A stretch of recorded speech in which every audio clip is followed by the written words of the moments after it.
Okay, good morning, everyone. My name is Evan Wethrick, and it's my pleasure to be the moderator of the beginning session for the Friday of ACRO. So welcome back.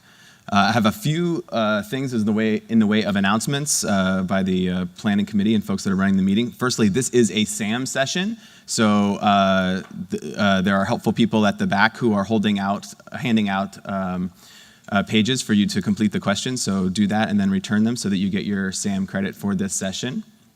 Also, as was mentioned yesterday, there is a professional photo booth.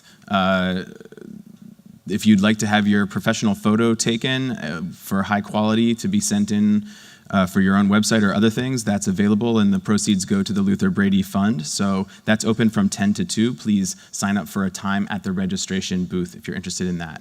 And then not immediately following the session, but the next session after this one is the contouring session. Just a reminder that you need to bring your own laptop to the contouring session if you want to do the live contouring feature that we have. So in between sessions, run back to your hotel room and get your computer if you didn't bring it. And with that, we will start the cutaneous oncology session. I'd like to introduce first Dr. Chris Barker from Memorial Sloan Kettering, who's going to discuss the radiation therapy for Merkel cell carcinoma.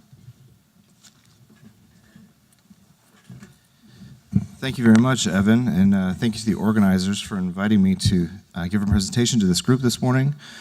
As Evan mentioned, I'm going to be talking about Merkel cell carcinoma, and I think Dr. Harrison will be following me to give a slightly broader overview of cutaneous oncology and radiation therapy. So to start, I guess I need to know how to advance the slides. The one with the big green arrow. There we go. Okay, thank you. Just two disclosures. Neither of these are really relevant for the presentation, but my institution does receive research funding from these organizations, which are relevant to Merkel cell carcinoma in general. And then the learning objective for this self-assessment will be to understand the risk of regional recurrence with and without elective lymph node basin radiation therapy in early stage clinically node-negative Merkel cell carcinoma. There's a single randomized trial which has really defined these risks very well, and I'll highlight those as part of the self-assessment for this presentation. So why talk about such a rare disease? I think Merkel cell carcinoma is a rare disease that radiation oncologists specifically should know about. And this morning I'd like to give you some background on this skin cancer, Merkel cell carcinoma, talk a little about the role of radiation therapy in three specific scenarios. One is patients that are clinically node negative, the other is for patients that are clinically node positive, and then for patients that have either unresectable or metastatic Merkel cell carcinoma, and really focusing on how radiation can be helpful to patients in these scenarios. So Merkel cells are neuroendocrine cells in the basal layer of the epidermis. They're first described by German anatomist Friedrich Merkel, and he called these the Tastzellen, the touch cells, in 1875.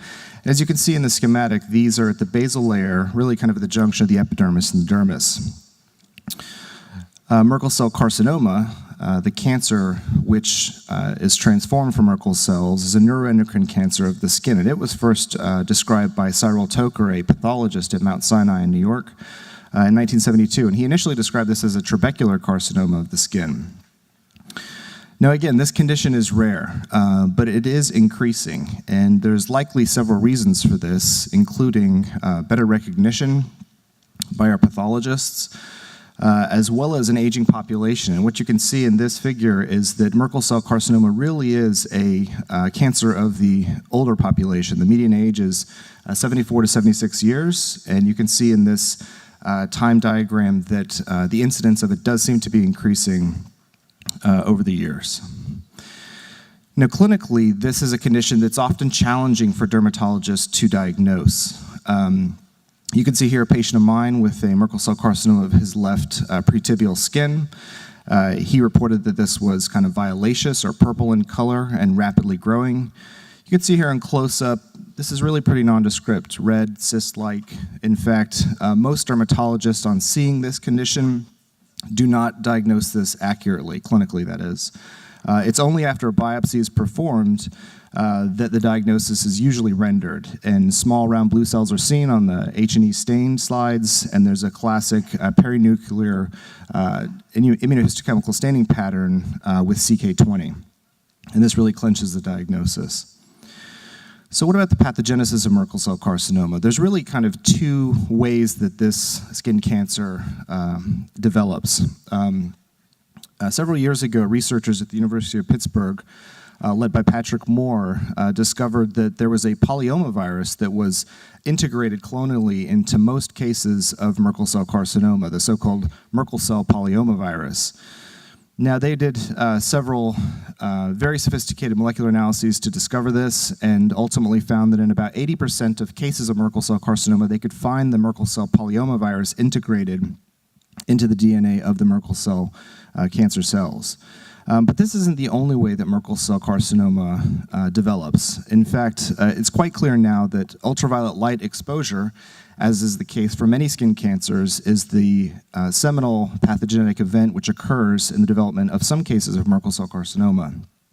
Several studies looking at the genomics of Merkel cell carcinoma published in the last 2 years have really shed light on this, that there's a characteristic UV genotype damage that's seen in a smaller fraction of Merkel cell carcinoma cases. These are typically in sun-exposed areas like the head and neck.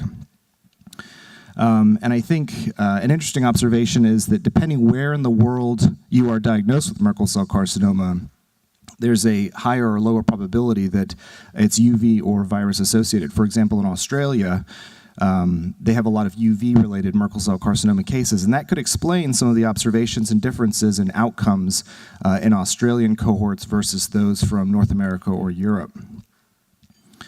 So complete staging of Merkel cell carcinoma really helps determine the prognosis and the optimal management. Clinical staging must include physical examination of the primary tumor, as well as the draining lymph node basin. And if a patient undergoes a staging sentinel lymph node biopsy or presents with palpable regional lymphadenopathy, they should probably have a PET scan done to assess for the presence of distant metastasis. Pathologic staging procedures include a wide local excision of the primary tumor, sentinel lymph node biopsy, and for patients who present with palpable lymphadenopathy where surgical management is being entertained, a completion lymphadenectomy.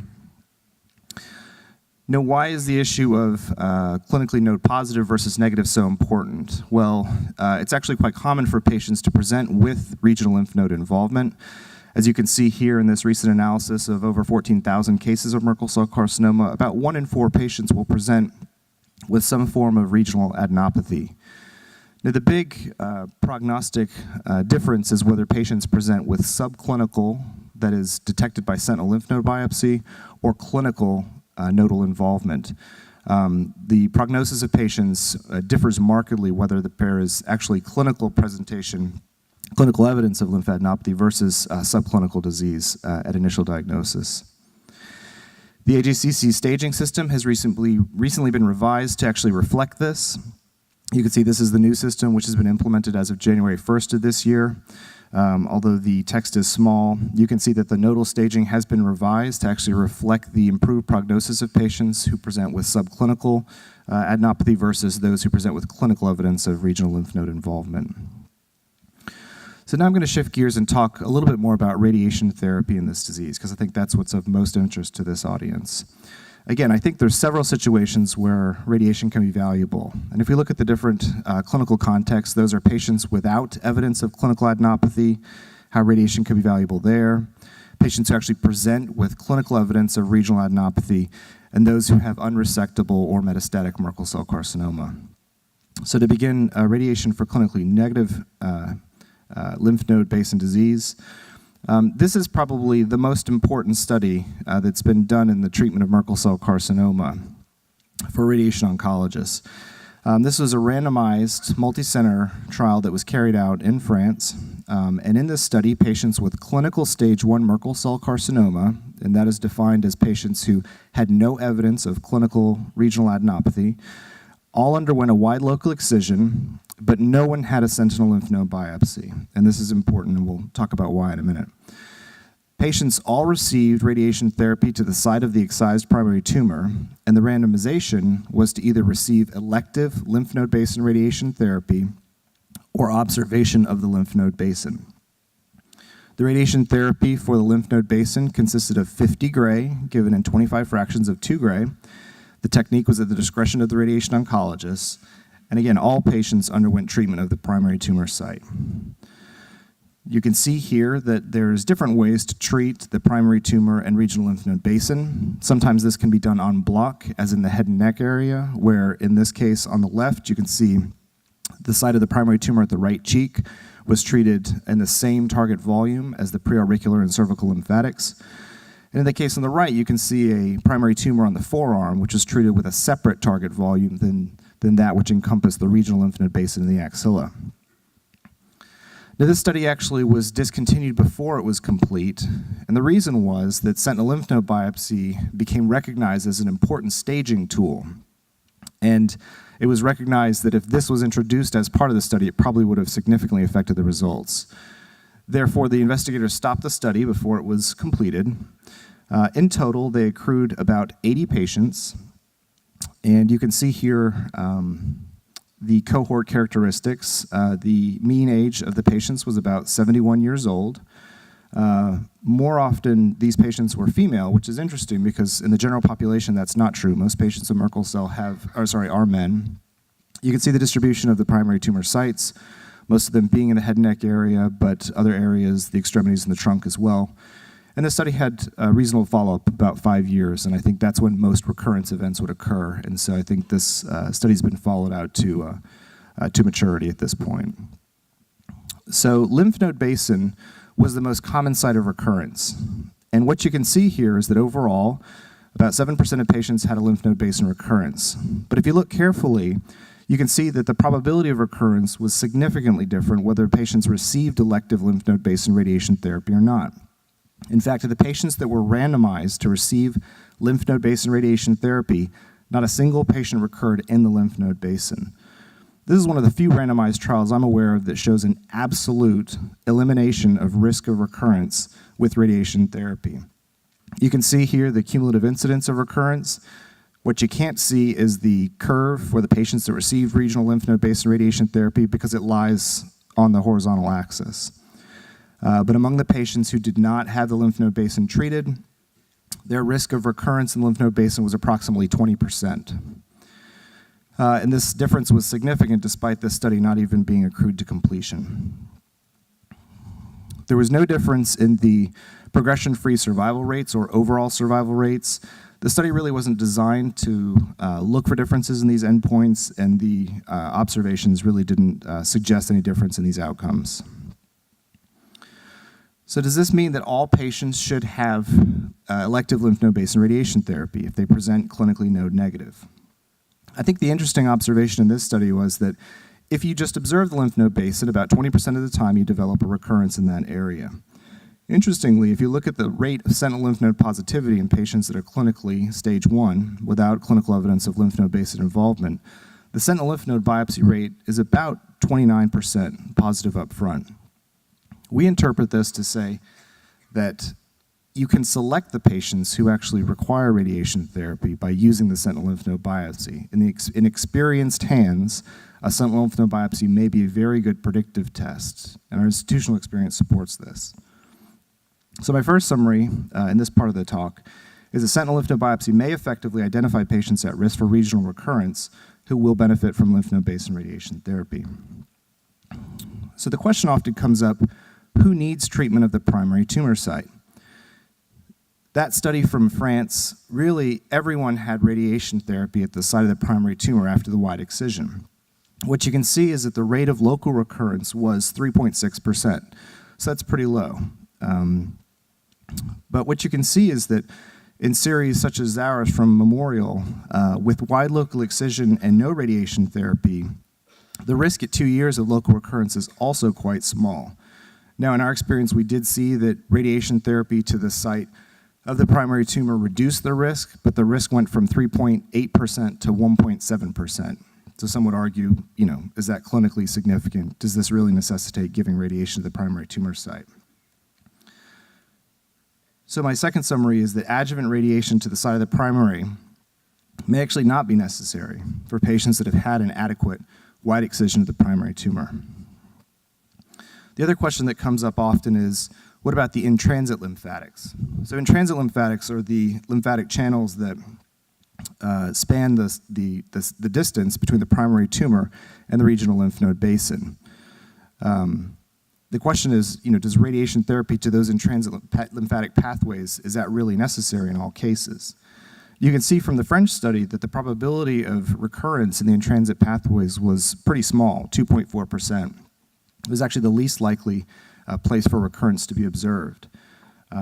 So my conclusion based on that is that routine treatment of the in-transit lymphatic pathways is probably unnecessary because of the unlikely chances that there's going to be a recurrence event in that area. The other question that often comes up is, well, what about patients that are treated with radiation alone? Is that an acceptable approach, or do patients all really need surgery? This is a recent meta-analysis that was performed of all published literature looking at radiation monotherapy for patients with Merkel cell carcinoma. Now, in this meta-analysis, the authors recognized that the primary tumor recurrence rate after definitive radiation therapy alone without surgery is approximately 7.6%. So it's a little bit higher than what you'd expect with surgery alone, or perhaps surgery and radiation therapy, but it's actually not that high. There are situations where surgery is just not feasible. This is an example of a patient of ours who presented with a very advanced Merkel cell carcinoma of the hand. Certainly this is resectable by amputation, but in this patient who was blind, hemiplegic, and lived in a nursing home, it didn't seem like the right thing to do. So we treated him with definitive radiation therapy. He exhibited an excellent clinical response, and you can see here a photograph of him 3 months after treatment with complete clinical response, having preserved the function in his hand. This is another patient of mine, Merkel cell carcinoma of the upper eyelid. Certainly a wide local excision could be done, but this would certainly compromise the patient's function. So he was treated with definitive radiation therapy using electrons in an internal eye shield, and you can see him here after treatment having demonstrated complete clinical response without evidence of recurrence about 2 years later. Another patient with advanced kidney failure on dialysis. Her surgeon felt that an operation would be a complicated undertaking, felt that wound healing would be a complicated issue for her because of her dialysis and kidney failure. And so we elected to treat her with definitive radiation therapy for this reason. You can see here she has healing of her wound, no significant complications, and is disease-free 2 years after treatment. So in summary, in patients that can't have a wide local excision, definitive radiation therapy will often provide disease control, even though the rates of local control compared to surgery alone or surgery plus radiation are probably a little bit lower. So let's shift gears now to radiation therapy for clinically node-positive Merkel cell carcinoma. So in our experience, patients that present with clinical evidence of regional adenopathy and Merkel cell carcinoma, if they have surgery or surgery and adjuvant lymph node basin radiation therapy, the rates of regional occurrence are a little under 20%. There does seem to be improved control with the use of adjuvant radiation therapy, but the question is really, when is it necessary? Likewise, the question often comes up, can we use radiation therapy alone for patients with Merkel cell carcinoma? In that same meta-analysis that was done looking at radiation monotherapy, the investigators found that there was a regional recurrence rate after definitive lymph node basin radiation therapy of about 16%. Interestingly, that very similarly parallels the rate of recurrence after surgery alone. This is an example of a patient with bulky adenopathy in the right axilla. She was treated with definitive radiation therapy because she was felt not to be a good candidate for surgical resection, and she had a complete response by imaging, and this has been durable for about 3 years. So surgery and radiation therapy for clinically involved node basins probably do have the highest rates of regional disease control. However, when given as a monotherapy, surgery and radiation are probably similarly effective. So how should we approach these patients with radiation therapy to the lymph node basin? Now, the way that this was done in some studies, such as the Trans-Tasman Radiation Oncology Group studies, was using conventional techniques. And I think all of us here appreciate the fact that radiation therapy techniques have evolved. And when you look at techniques such as 3D conformal, IMRT, VMAT, Our studies that have shown that dosimetrically, these are far superior, and you can certainly avoid side effects with these techniques. And so I think the question really is, in a contemporary era with more sophisticated techniques, can we limit side effects? So surgery and radiation therapy, sure, the highest rates of regional disease control, but what about adverse events? We know that patients that have the combined modality treatment are going to have more side effects. There's going to be a decrease in their quality of life. And so whenever possible, we strive to use a single modality to treat lymph nodes that are involved clinically. Another question that comes up often is chemotherapy. When should we add chemotherapy to radiation for patients that have locally advanced Merkel cell carcinoma? The Trans-Tasman Radiation Oncology Group has looked at this in two single-arm studies that have incorporated chemotherapy, typically carboplatin and etoposide, with radiation for patients with high-risk or locally advanced Merkel cell carcinoma. Now, interestingly, when they looked back at the participants in their studies and compared them to historical controls, they really found no advantage with the use of chemotherapy in terms of the patient's overall survival, disease-specific survival, local regional control, or distant metastasis-free survival. And so our conclusion is that chemotherapy really has no place in the treatment of Merkel cell carcinoma unless it becomes metastatic and not treatable with other agents. We never use it for patients with locally advanced stage 3 or lower Merkel cell carcinoma. So now finally, I'll address the topic of radiation for unresectable and metastatic Merkel cell carcinoma. This is probably an area where we're usually thinking about this from a palliative perspective, but I'd like to present some data which leads me to wonder whether we should be considering this as a potentially curative treatment option for these patients as well. So this is a very interesting analysis that was published by the group at the University of Washington, where they analyzed patients with metastatic or unresectable Merkel cell carcinomas. And in this patient cohort, they gave a single dose of 8 gray as a palliative treatment. They analyzed the response rates of patients, and what they found strikingly was that about half of patients treated with this low dose of radiation therapy had a complete response of their Merkel cell carcinoma tumor. We know this is a radiosensitive malignancy, and this data certainly speaks to that fact. Now, these investigators were interested to find whether being immune compromised would actually decrease the probability of achieving a response or the durability of the response. And there was some suggestion of this in their data set. So we began to use this regimen of 8 gray and 1 fraction for our patients with recurrent or metastatic Merkel cell carcinoma. Here is one such patient. She was actually Miss Brooklyn in 1915. So when she came to see me at the ripe age of 99, she had already had 2 prior surgeries for Merkel cell carcinoma of the left cheek. She'd actually had a prior course of radiation therapy to the cheek. At the time she came to see me, she had had a recurrence at the margin of that prior radiation therapy field, right at the eyelid margin. So previously irradiated, 2 prior surgeries. This is obviously a challenging situation based on the anatomic location. We elected to give her this palliative course, single fraction of 8 gray using electrons and internal eye shielding. And you can see here, 4 weeks after treatment, she's had a complete response. Everyone's very happy about this. Now, unfortunately, what happens is 2 weeks later, she comes in with essentially recurrence of the same exact tumors in the same location. So on the basis of this, we started to change our approach. We felt that our observation was that the 8 gray certainly did yield responses, but these didn't seem to be durable.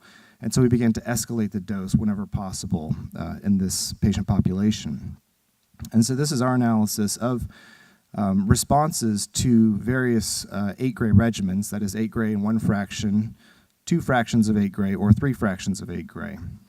Now, this wasn't a randomized study. It wasn't prospective. There's certainly selection bias here. But what we see is that the probability of response is much higher in the patients with a higher dose of radiation therapy, probably to no one's surprise. The durability of the response as well also seems to be greater in the patients that receive the higher dose of radiation. In fact, our observation is the patients treated with 1 fraction of 8 gray all eventually recurred within the target volume. Now, we also were interested in this question of immune compromise, and would immune compromise actually limit the effectiveness of radiation therapy? There's certainly preclinical literature to suggest this.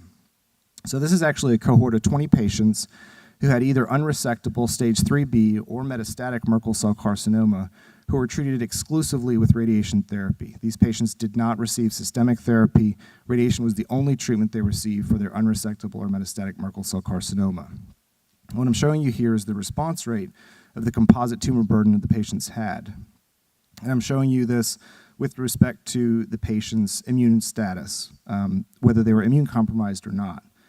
What you can see is that the immune-compromised patients perhaps were a little less likely to respond. However, this was not statistically different. Now, when you look at the dose response, you can see that all the patients who were treated with a higher dose of radiation tended to have a response, and the patients with the lower dose regimens were less likely to have a response. Again, this is their composite response to radiation therapy. All sites were treated. And the interesting thing was that these patients often had a prolonged progression-free survival. Approximately 25% were disease-free 2 years after this treatment was given. So when we consider options for treatment of unresectable and metastatic Merkel cell carcinoma, and you look at the outcomes of chemotherapy, you'll note that they're not this good. And in fact, with all of the enthusiasm for immune therapy, PD-1 blockade, in fact, those results are not this good either. Certainly, there's selection bias here. This is not a perfect study to really answer the question, but I do think it begs the question, is there a role for radiation therapy in patients with unresectable and metastatic Merkel cell carcinoma? Here is one such example, a patient with bilateral unresectable pelvic adenopathy. Now, this gentleman actually had inflammatory bowel disease, and so a checkpoint blockade is really not an option for him. We treated him with ablative radiation therapy to his sites of pelvic disease. He achieved a complete response. Interestingly, we didn't treat a site that was thought to be present in his left upper lobe, and that seemed to respond as well. Here's another patient of mine presented with a single site of metastatic recurrence in a paratracheal lymph node. We treated this with an ablative dose of 24 gray and 3 fractions. We used a VMAT technique.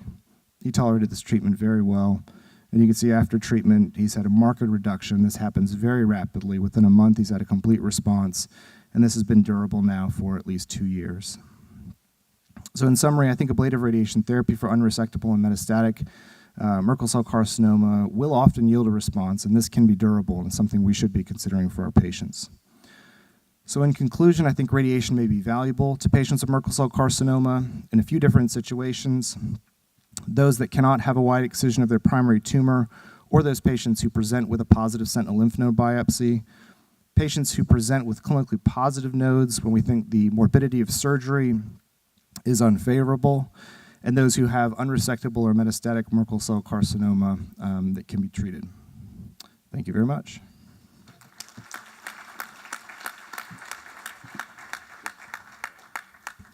Thanks very much, Chris. We'll do questions at the end because we're going to do a tumor board style couple of cases with the group, which then we can hopefully incorporate all of your questions at that time.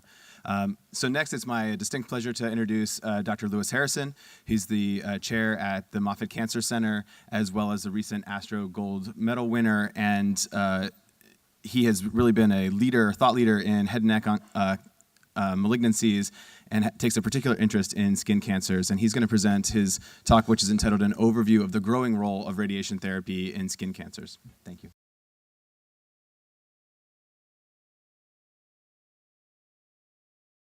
Thank you very much, Evan. It's a pleasure to be here.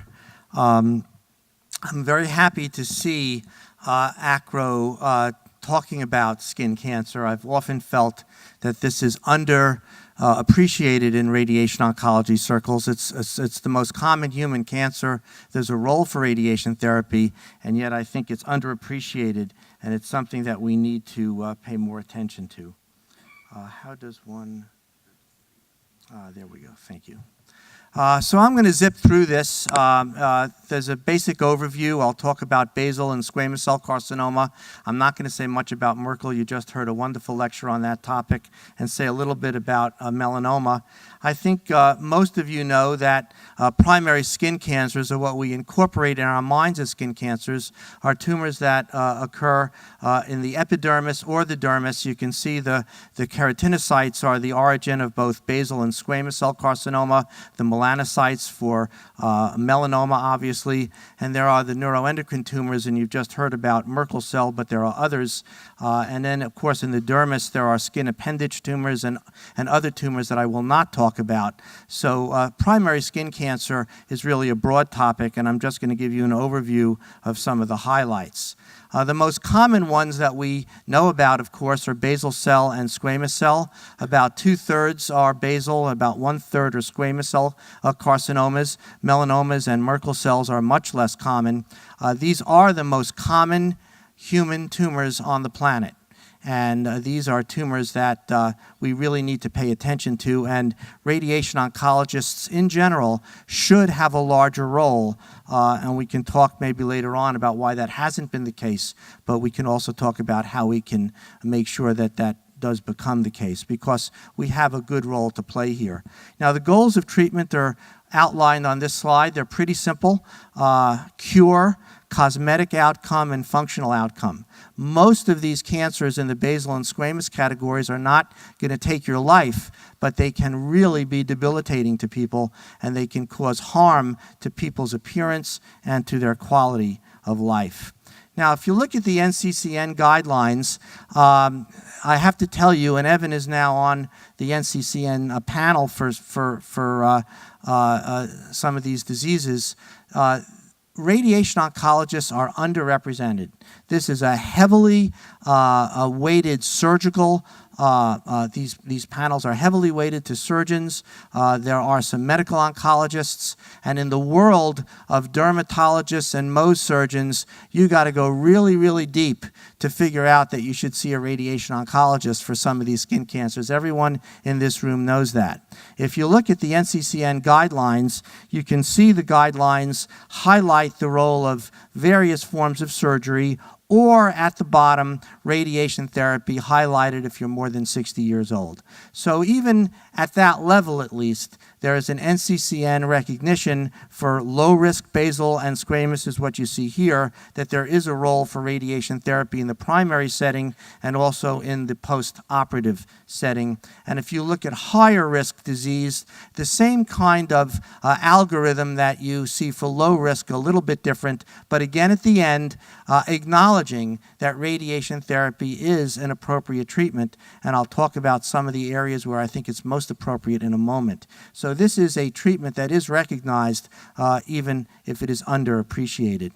Now, there are advantages to using radiation therapy in some of these skin cancers, which in my mind at least make it in some of these really the treatment of choice. The advantages of radiation are a good cosmetic outcome. We don't have scars. A lot of the elderly patients are on anticoagulant therapy, so you don't have to worry about futzing with their anticoagulants for them to get surgery. And of course, we know that we can treat a wider volume and deeper volumes, so we could provide a larger, more comprehensive treatment anatomical area without causing functional or cosmetic harm to the patient. But of course, we have to recognize our disadvantages. Lots of visits, depending upon how we do it. There can be late effects. The late effects are, I think, minimized when we fractionate the patients a little bit better. Now, there are some situations, and I'm going to get to cases in a moment, where the indications for radiation therapy, I think, are strong.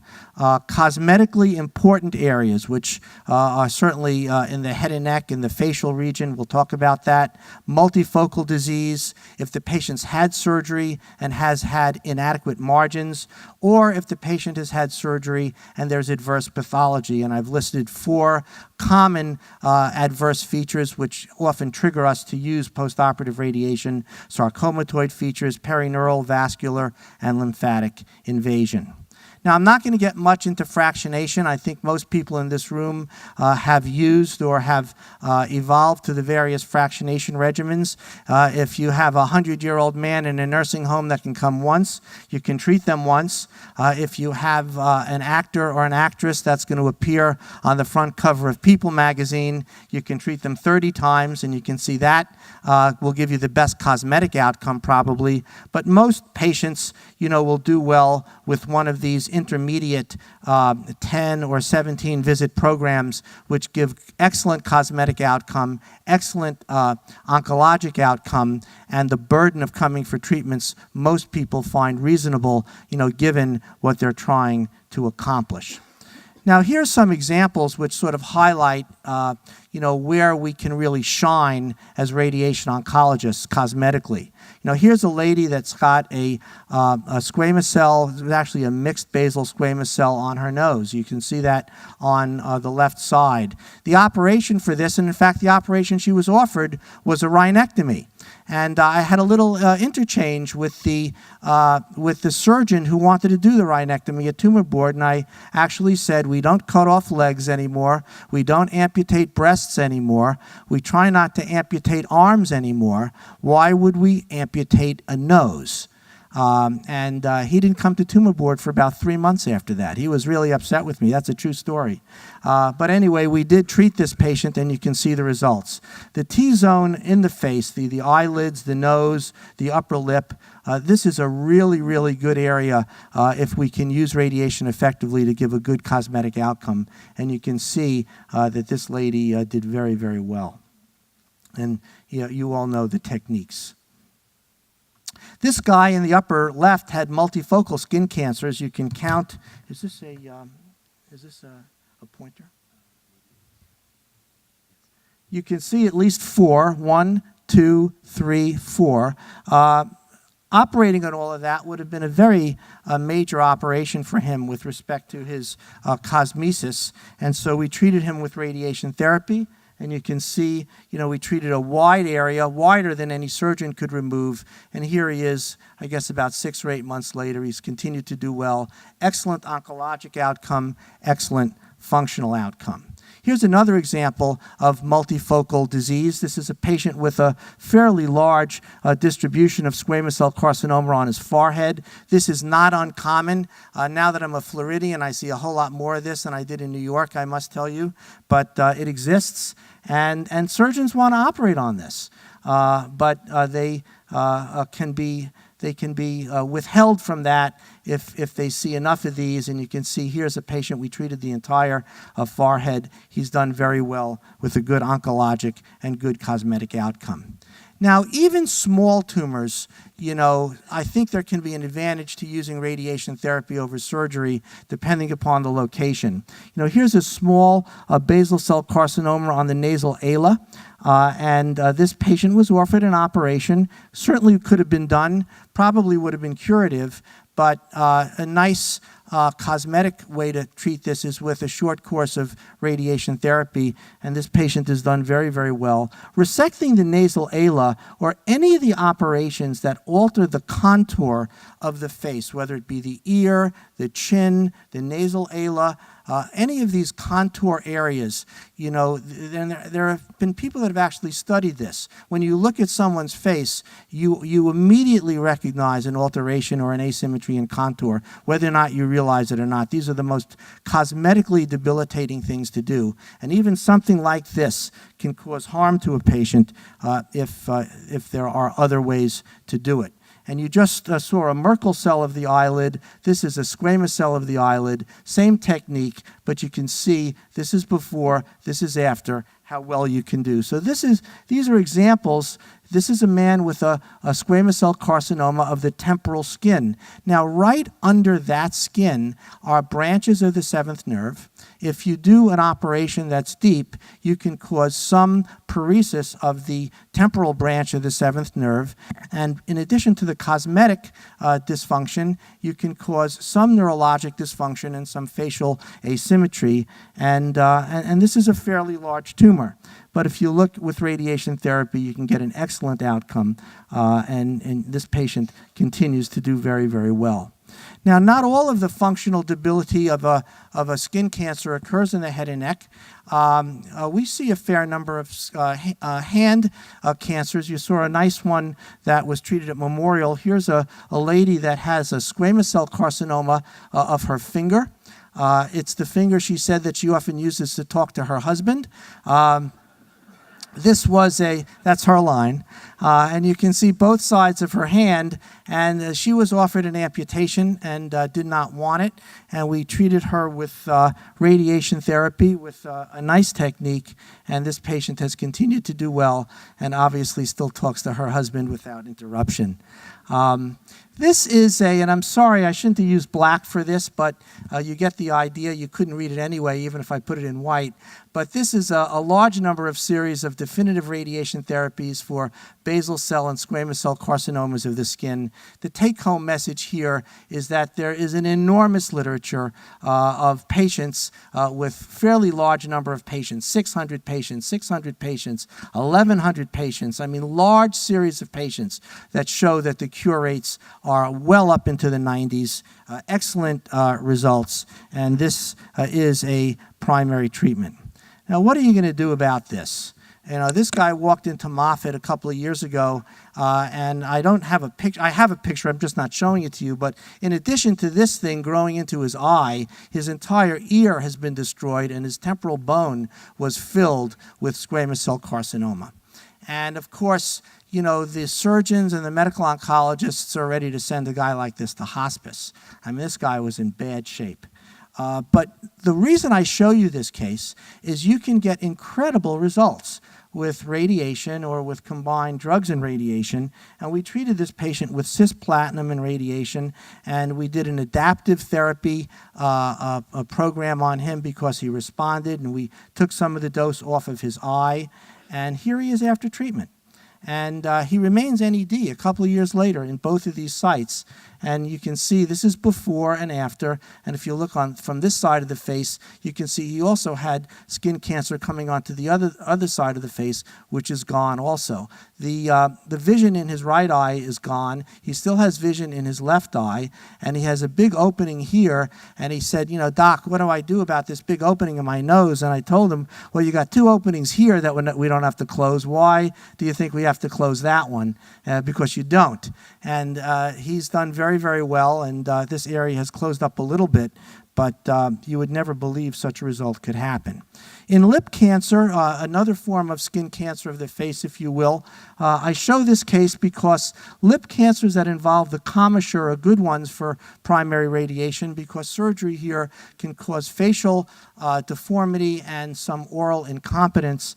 It's also a good one for brachytherapy, and I try to highlight when we can use brachytherapy because it's a good technique. And here are 3 catheters, angiocaths, that we use to treat this with iridium, 5,500 in 5.5 days. By the end of the treatment, you can see that this tumor is almost gone, and this patient has done very well with good oral competence and a good cosmetic outcome. And again, here is a list of series of lip cancer patients treated with interstitial brachytherapy, and you can see the numbers, very, very high rates of local control and very, very good cosmetic outcomes. Now, I'll show you a couple of more things before I'm done. Desmoplastic melanoma is a form of melanoma that radiation therapy has a very important role, and if you don't know about it, you'll not do it, and yet the role for radiation in this disease is very significant. This is a desmoplastic melanoma. You would never look at this and say it's a melanoma unless you realize the existence of desmoplastic melanoma, because these are generally not pigmented. And if you look at them under the microscope, and I'll go to this is the actual melanoma cells in the stroma here, and the rest of it is lymphocytes. You can see some hair follicles. You know, most of this is stroma. The tumor is sitting in this kind of milieu. So these are tumors where most of it is not the cancer. This is actually the desmoplastic melanoma in here, and these are just lymphocytes and inflammatory reactions. We've looked at Tobin Strom, one of our former residents who's in Texas now, was instrumental in looking at a number of these series of patients. This has been published. This is our look at radiation therapy for desmoplastic melanoma. We had over 100 patients, one of the largest series in the literature with a nice long follow-up, and this was a poor prognostic cohort with deep and margin-positive desmoplastic melanoma. The long and the short of it is the worst patients in this series got radiation, the best patients got surgery alone, and yet despite that, the 4-year local control, radiation versus no radiation, statistically significant. Local control for margin positive, very, very different, but even in margin negative patients, statistically significant. So at Moffitt, we basically treat almost all of these with postoperative radiation therapy. And in terms of melanoma, not desmoplastic melanoma, but I won't spend a lot of time on this because time is getting late and we need some time for our tumor board. But there is a role for regional radiation therapy in patients with malignant melanoma.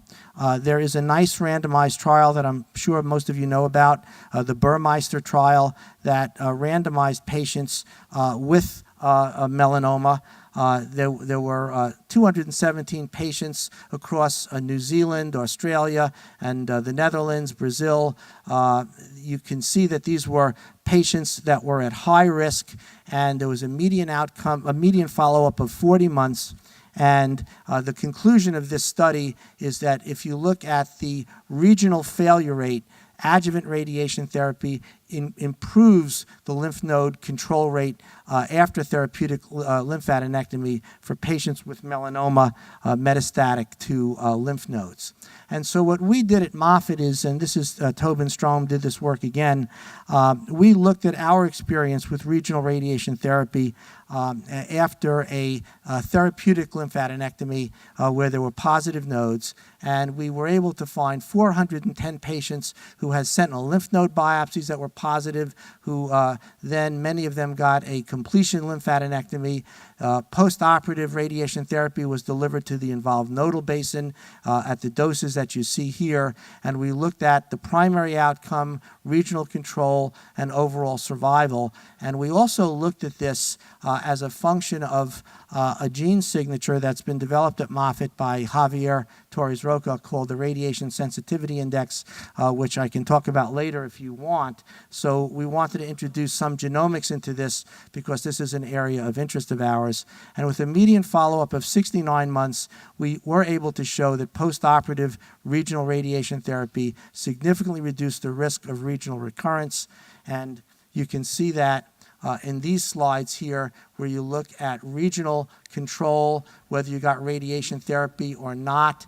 If you looked at patients who had extracapsular spread of the lymph nodes or more advanced lymph node disease, this is the more advanced lymph node disease, and this is extracapsular spread, you can see that the improved outcome for patients who got radiation therapy is even more pronounced and more significant, highlighting that this modality has a role in improving regional outcome in patients who received postoperative radiation therapy. Now, one of the things that we're interested in is the abscopal effect. We do have a trial for Merkel cell looking at patients with metastatic Merkel cell carcinoma, looking at treating one site with radiation and immunotherapy to see if we can identify a value or not for this kind of radiation for patients with metastatic Merkel cell carcinoma. This is a trial that's being led by Sung-Joon Kim in our department. But building on the concept of the abscopal effect, we were interested to hypothesize whether or not in patients who had radiation-sensitive tumors, and just try to follow this with me for a second, because it's not the primary interest of my talk, but I want to leave this with you before I close. If someone has a radiation-sensitive tumor, defined by having a gene expression signature for radiation sensitivity that shows genomically that they're a radiation-sensitive tumor.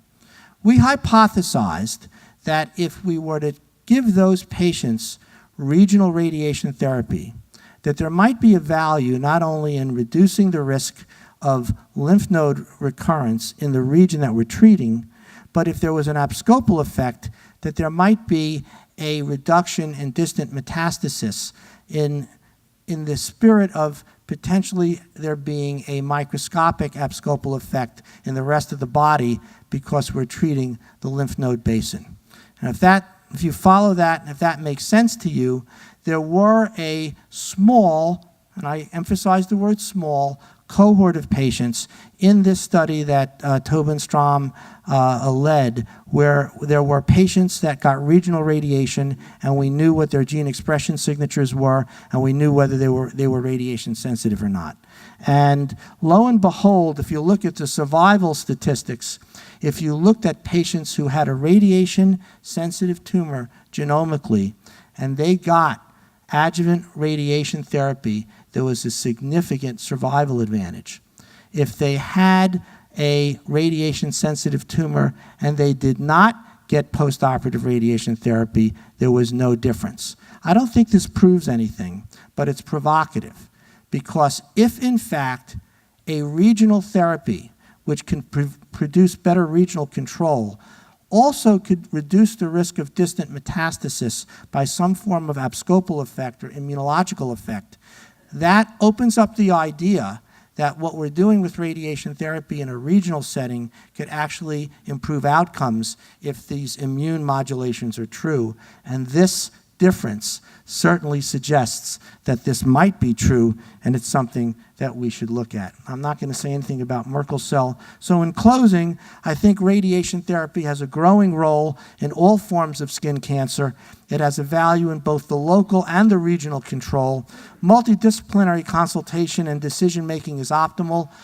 Evan now leads our skin cancer program at Moffitt and is heavily involved in seeing patients with our surgeons and med-oncs, et cetera, and the fruits of that labor are obvious. But we also have an opportunity as radiation oncologists to provide enhanced cosmetic, functional, and quality of life outcomes, and we need to pay attention to this disease and have a greater role in its management.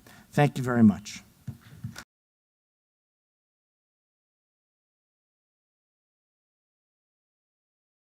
So the next part, I'd really like to be as interactive as possible. I picked out several cases of real-life situations that have occurred in the last couple of months in the practice at Moffitt, and I'd like to sort of get the opinion of the presenters as well as others in the audience. We'll kind of do sort of informal raise of hands at a couple of different spots. Okay, so this is our cutaneous oncology tumor board.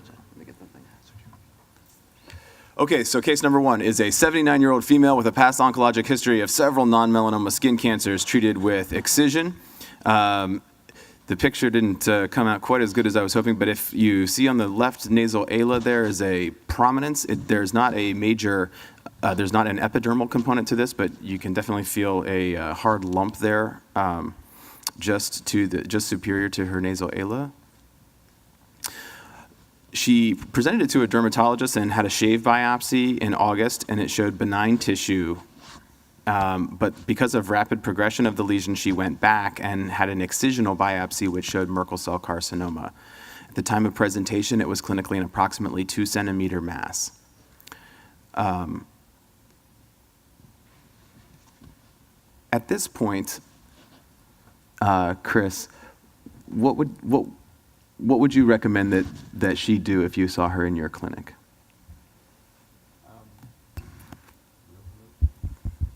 So I think this working? Red button.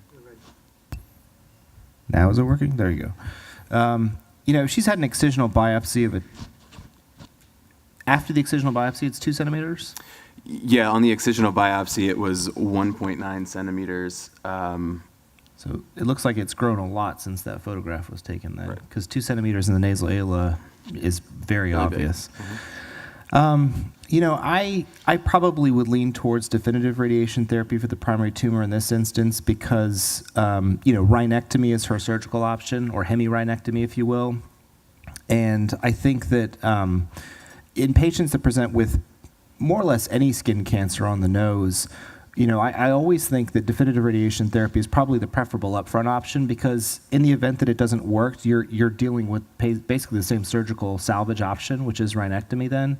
So I think I've now convinced our surgeons, I guess Dr. Harrison laid this foundation at Memorial years ago that, rhinectomy should never be done for a skin cancer, and especially one that's as radiosensitive as Merkel cell is. I think that definitive radiation of the primary tumor is probably the right option here. Right. So the patient did, though, have a wide local excision in addition because of some positive margins and some concern about clearing local disease of the left lateral nose skin. The tumor thickness was 7.7 millimeters, and there was areas suspicious for lymphovascular invasion and perineural invasion present. She had a sentinel lymph node biopsy that was attempted. However, there was no lymphatic drainage visualized during the imaging session, and there was no evidence of Merkel cell carcinoma on the deep margin of the excision. She then had a full thickness skin graft placed. So at this point, now she's had an excision. They've cleared the margins. It was a rapidly regrowing malignancy. Now what do you think? Well, as I mentioned, there's two areas that we need to consider management of. One is the primary tumor, one is the draining node basin.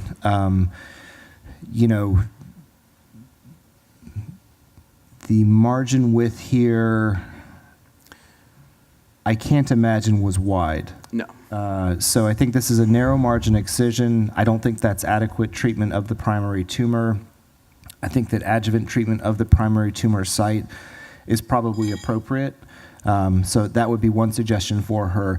Now, the issue of the lymph node basin in this case is interesting because they couldn't map the sentinel lymph node biopsy. So, right.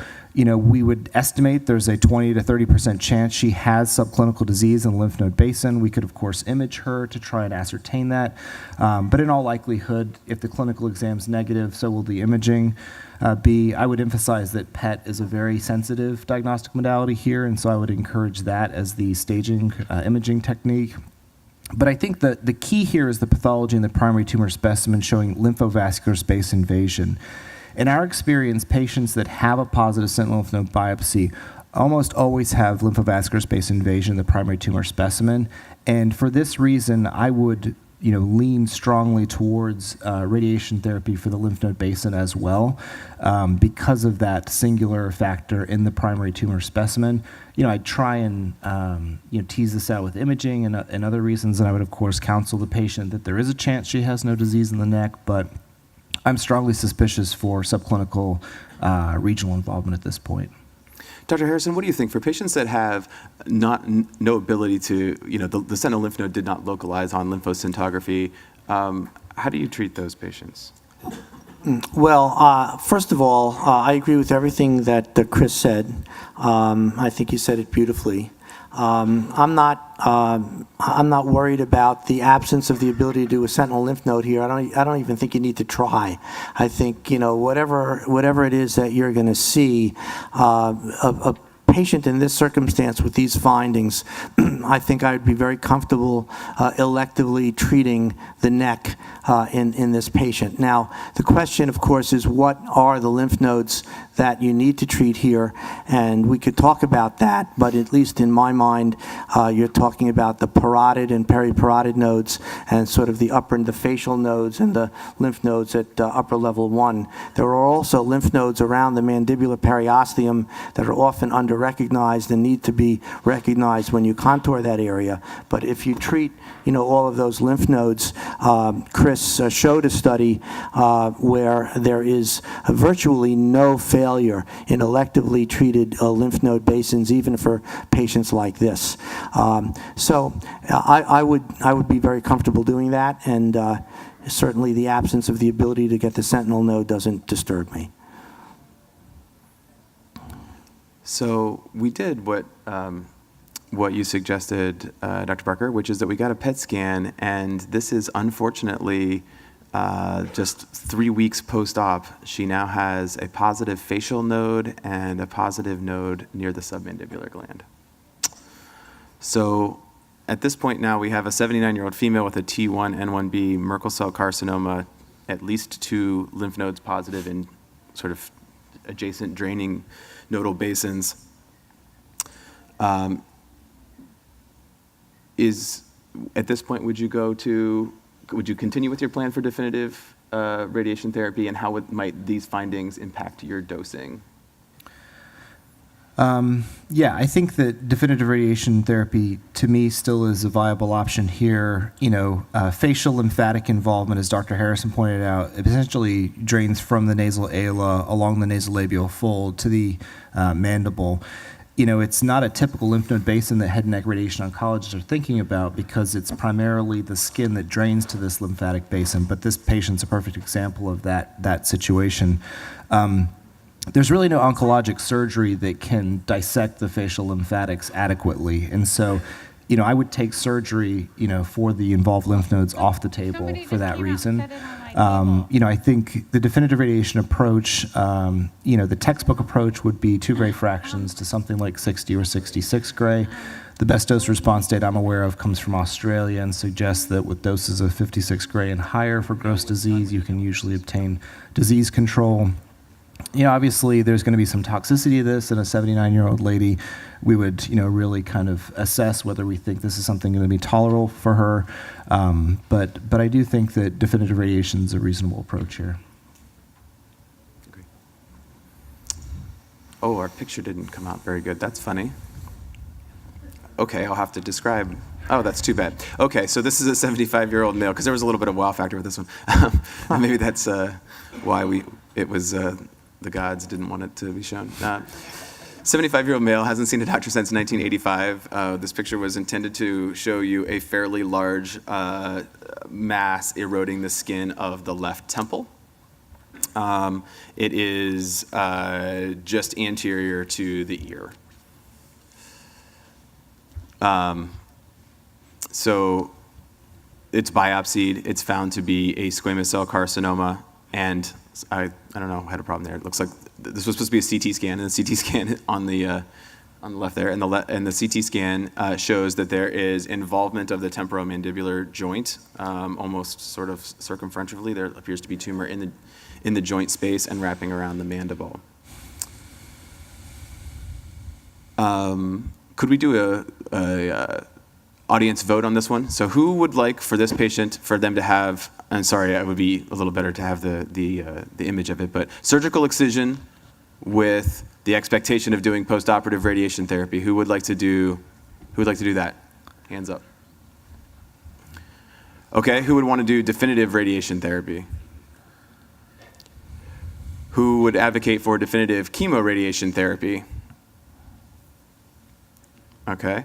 And who would recommend an anti-PD-1 inhibitor, and then kind of see how you go based on response, whether you would go on to a definitive radiation versus surgical plan? Any takers for that? Okay. Dr. Harrison, you raised your hand. Defend yourself. Well, these are unusual, and so it's not like there's an enormous series of patients treated this way. I happen to have showed you one during my talk, which probably in volume and in significance is not dissimilar to what you've just described. I would like to have seen the CAT scan a little bit more of this particular patient, because while I wouldn't be put off by joint involvement, I would be concerned if there was extensive bone involvement. But what you described didn't sound like there was actual bone involvement, more joint involvement. So in that setting, I think that a primary radiation approach is reasonable. In these bulky ones, my clinical sense over the years is that radiation alone is not as good as chemo and radiation. This is not well studied. So so this is just in the realm of my own experience and judgment, the case I showed you being a case in point. And knowing that, of course, that if you don't control this patient is in for a devastating procedure. So, no, I can't cite you a piece of literature, but I can, I guess, draw upon my own personal experience and judgment, and that's what I would do. Chris, your thoughts? You know, we recently analyzed the outcomes of patients with T3 and T4 basal and squamous cell carcinomas, you know, not just head and neck, all body sites. And we looked, and all patients were treated with radiation. Some had surgery, some were selected for surgery, some were not selected for surgery. The interesting thing was that among the basal cell carcinoma patients, which we know is a more radiosensitive malignancy than squamous cell carcinoma, you know, the outcomes were very similar. You know, these are very advanced primary tumors, and it really didn't matter whether surgery was done with adjuvant radiation or whether a definitive radiation alone was done.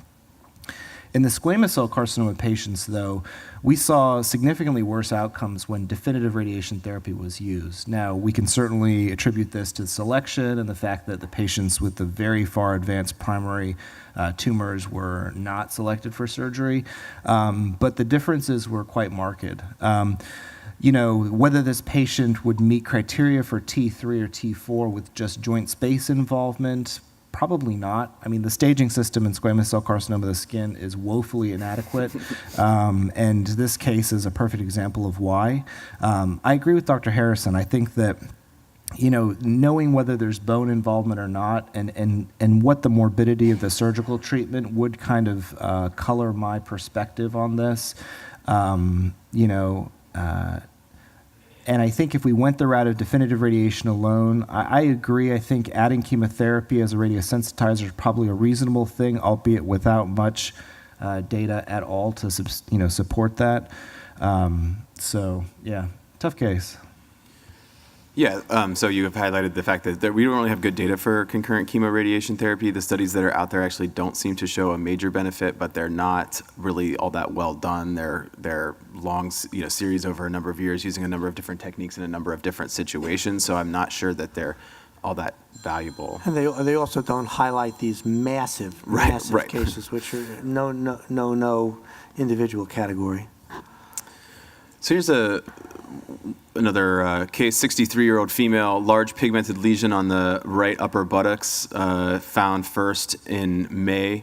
The pathology from the biopsy showed a 3.2 millimeter melanoma, Clark's level 4, ulcerated, 12 mitoses per square millimeter, had angiolymphatic invasion. And so she went on to have a wide local excision and sentinel lymph node biopsy. In total, the depth of the tumor was 5.2 millimeters, so that's a T4 lesion. It was excised with negative margins, and I don't know, 2 cases in a row with weird inability to localize a sentinel lymph node. That's not typical, but anyways, 1 month later, before coming back for her post-op visit, basically PET scan shows a right inguinal lymph node, and the biopsy is positive for melanoma. She undergoes a right superficial lymph node dissection, and 3 out of 8 lymph nodes harvested are positive for metastatic melanoma. The 3 lymph nodes are matted together grossly, and there's extracapsular extension, as well as a separate subcutaneous nodule consistent with in-transit metastatic disease. In total, the lymph node conglomerate measured 5 by 3 centimeters.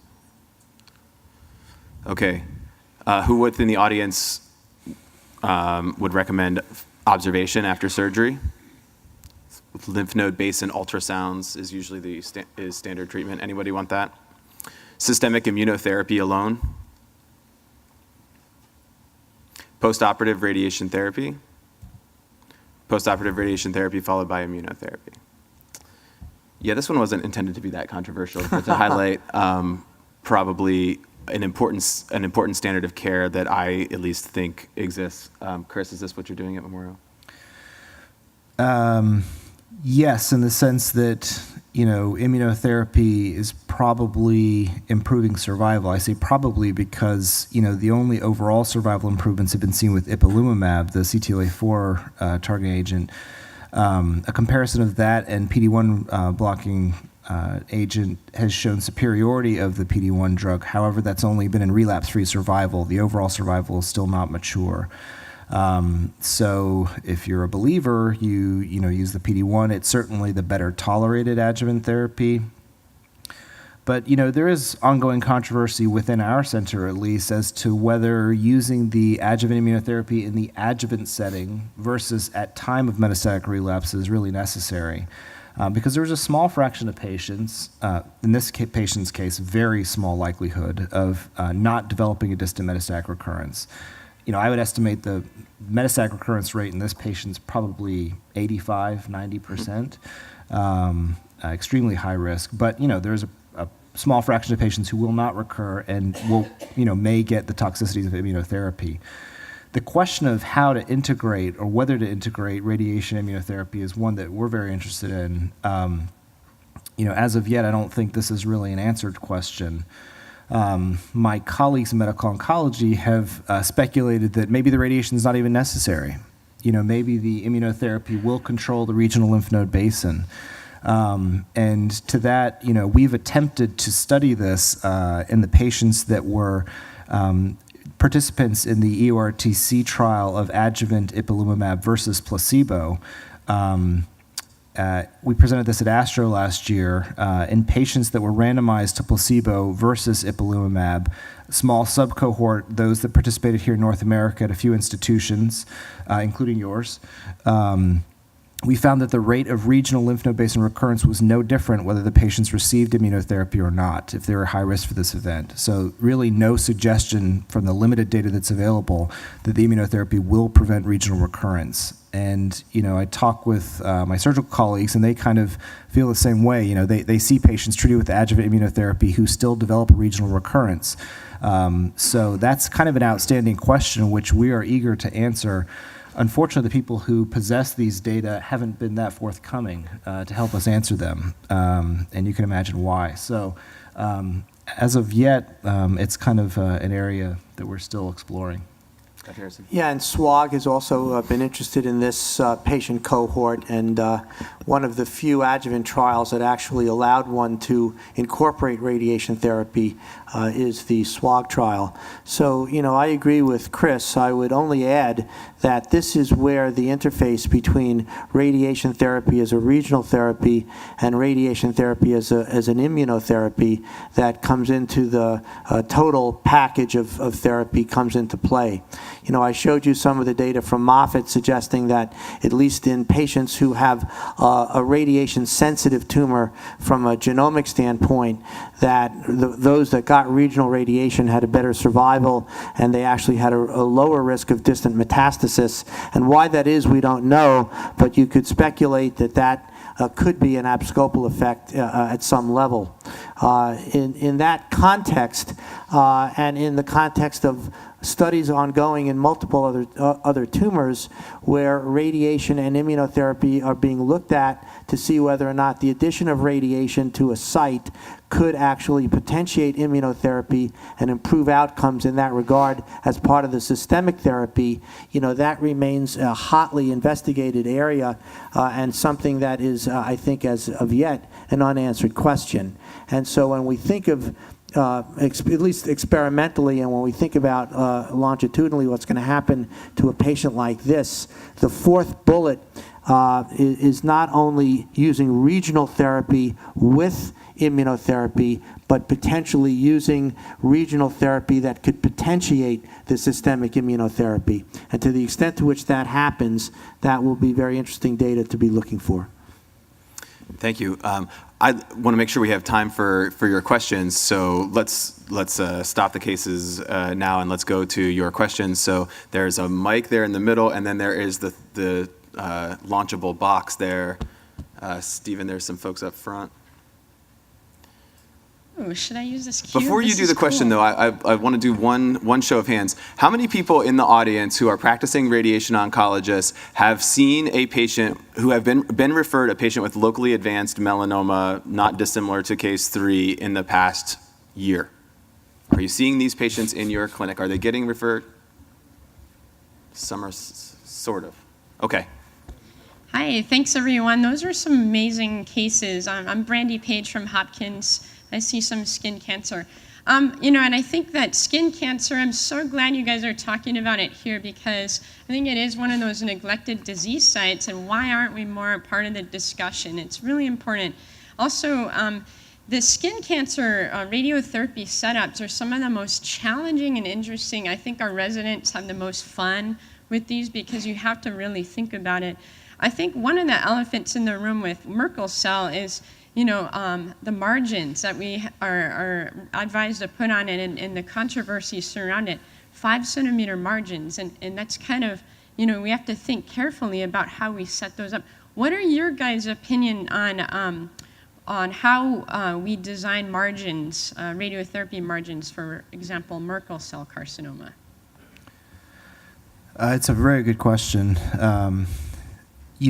For skin cancers in general, I think you have to look at the surgical literature and clinical pathologic correlation studies that look at by histologic subtype, by size of tumor, what the anticipated subclinical extent of disease is. To focus on your question, Merkel cell carcinoma, I mean, the 5-centimeter margin is really to address satellotosis, or the early in transit spread. And I think, at least as I think about this, you have to kind of, as you say, be smart about it. It's not that the cancer necessarily is going to spread centrifugally 5 centimeters. Where does it tend to go? It tends to go to the nearest draining node basin. So, as you're kind of delineating your targets, your subclinical target volumes, consider the most likely, path that it will take. Is it a midline tumor? Is that centrifugal expansion sensible for that reason?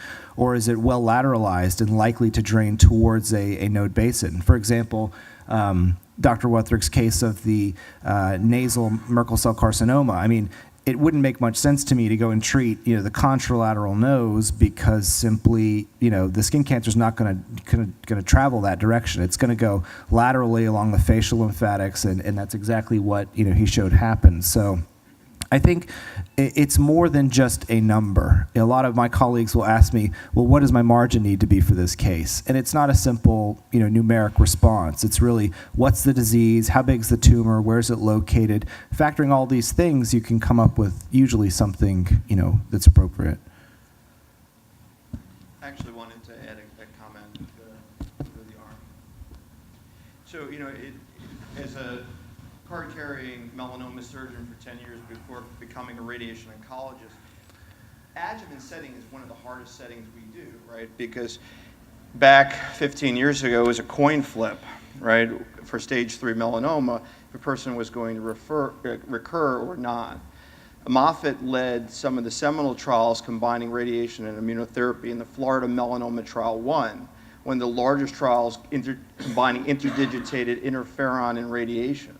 And that trial was powered to look at safety because you can't, even in a multidisciplinary group, get enough patients to look at powered endpoints in the adjuvant setting. That's why in immunotherapy we've always looked later in disease. And so the key for us as radiation oncologists is to get into this space and to do it in a broad way as the Tasmanians did, to be able to do those large trials, to try to set up situations where we are in the game, but working together to answer those kind of questions. Yeah, in the Merkel cells again, I saw the accelerated doses, but what are the doses for microscopic adjuvant versus gross disease that you use in standard fractionation? Sure. So a study by Matt Foote from Australia has been the best that I know of for dose response for both subclinical and gross disease. In his analyses, subclinical disease needs 50 gray and 2 gray fractions, and that's what was used in the French randomized trial and showed 100% disease control rate. So I think we've got that one solved. It's 50 gray. And then for gross disease, it's a little more controversial. Matt's study suggests that doses of 56 gray and higher are probably needed for gross disease. I tend to err a little bit higher, 60, 66, for gross disease. Yeah, I treat patients that have gross disease to 66 gray generally, and similarly 50 to 56.